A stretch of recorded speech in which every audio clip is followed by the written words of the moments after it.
Heya and welcome to Neverwinter with Aragon. So in this video I'd like to go over the new set which will supposedly be best for tanks within the new module and how you can actually obtain this new set. Well, the new set I'm talking about is this diamond set where you will need this iridescent diamond pendant, this scintillating diamond buckle, along with this refulgent diamond pin. When you have all three pieces, you will gain the set bonus Dashing Decoy, where when you stand still for 3 seconds, you will take 5% less damage and your awareness is increased by 5%.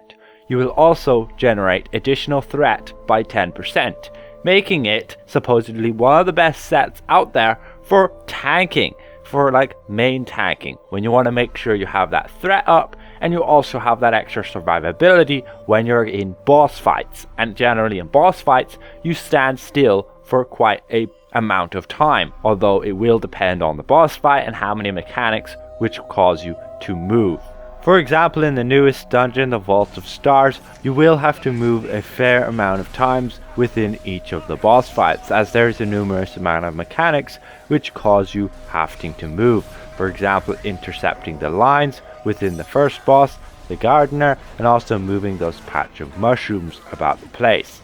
In the Prince of Frost, for the second boss, you will have to move those areas of ice to the outsides, and other than that you have quite lengthy periods of time where you won't have to move much whatsoever, as generally the boss will be beside you, so you don't really have to chase after the boss, so you have the advantage of that.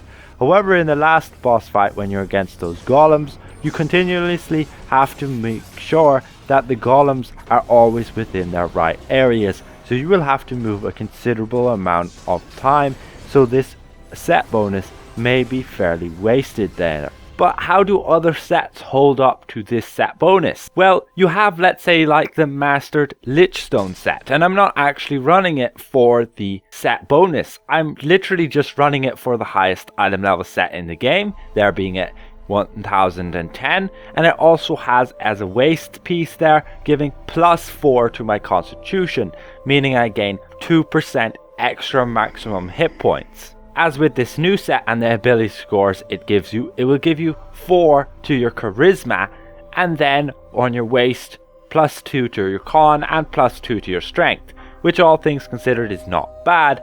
And if you're in a boss fight and you know you're going to be standing still, let's say like the Tower of the Mad Mage or Zariel, there's a lot of time there where you will find yourself standing still and you would benefit from this extra damage resistance through your actual awareness, along with the straight up damage resistance taking less damage there, 5%.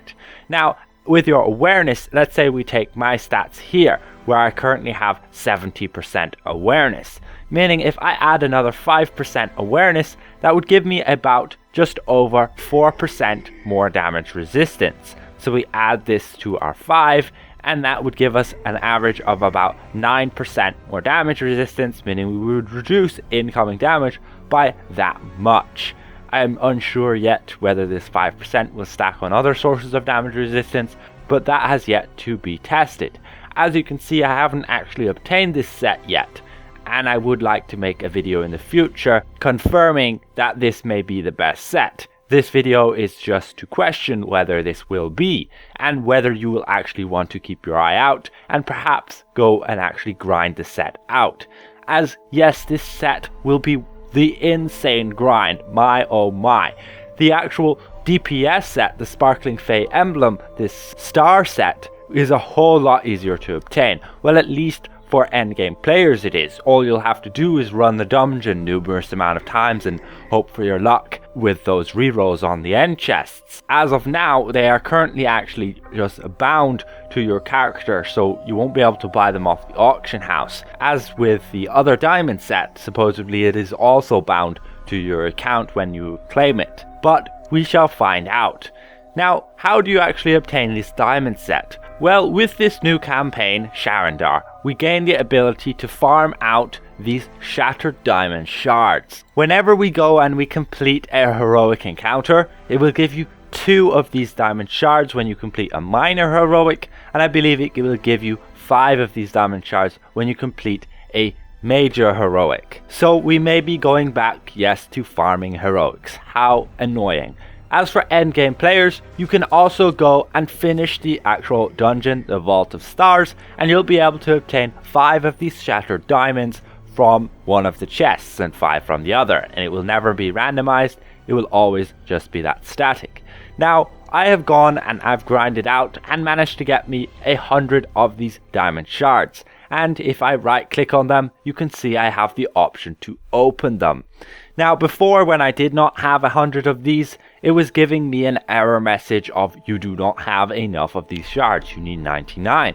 So we now have 100, and let's go and see what we can hope to obtain from this when we open it. So we go and we double click it, and it opens us up and it gives us a diamond blessing and some rough astral diamonds. Overall, I'm a little disappointed, but supposedly you are able to actually obtain the new set from these diamond shards. This diamond's blessing, unfortunately it is bound to character. It will actually give me a buff of 5% more damage for 15 minutes, meaning it's actually the best blessing for DPS for, let's say, a trial, which generally don't last more than 15 minutes, like Zarya or Tar the Mad Mage, at least for endgame players. Now, I'm assuming this blessing will take over the position of this invocation blessing. We currently have the invocation blessing of a gift of awareness, and if I go and I actually use this blessing, I believe if we just double click on it, it puts it in our belt slots here, and if I go and press that specific key, it uses it, and no, it doesn't seem to take the place of our invocation blessing. It is an additional blessing, as we can see there, increasing my damage. So at least these diamond blessings give it a somewhat incentive for DPS to grind out those diamonds as well. Now I'm hoping that this diamond set won't actually be bound to our account when we claim it. The blessings seem to be bound to our character. However, things are still open to change. This is just the preview server, and bound statuses and such are generally much more open to change than the rest of things. Now, unfortunately, I can't actually show you this set. I was really hoping I could at least show you one of the pieces and would get it from those diamond shards. And as you can see, the grind is going to be pretty nuts. You're going to have to get tons of those shards, and you're going to have to try and get all 3 pieces of the set, and most likely on your own, because they seem to be only bound to your character. Now, there are definitely other sets you can run as a tank, and it's not necessarily you have to go for that set. I generally love to run with the erratic drift clothes set, this reflective armament set, giving you that extra rune that you would create on the ground whenever you cast a daily power, and that would effectively reduce incoming damage by 5%, increase your deflection, and increase your defense. And these have all changed to be 5% now.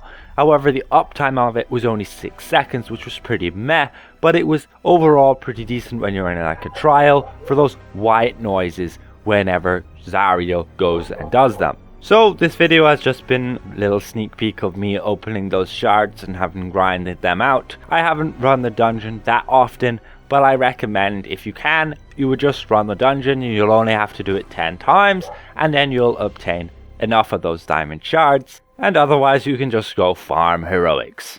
We've always been doing that from modules across modules, farming more heroics and more and more. And for me, that's just frustrating, and that's not something I wanted to be doing. I'd much rather farm out the dungeon, and hopefully I will be able to do so. So hopefully this was at least somewhat insightful. I'll make another updated video when I actually have the set, I can test it out, and actually show you me running content with it, showing how useful it actually is. So hopefully I presented this well, and if I did, consider leaving the video a like. And if you're new around here, consider subscribing, and we'll see you guys around. Goodbye for now.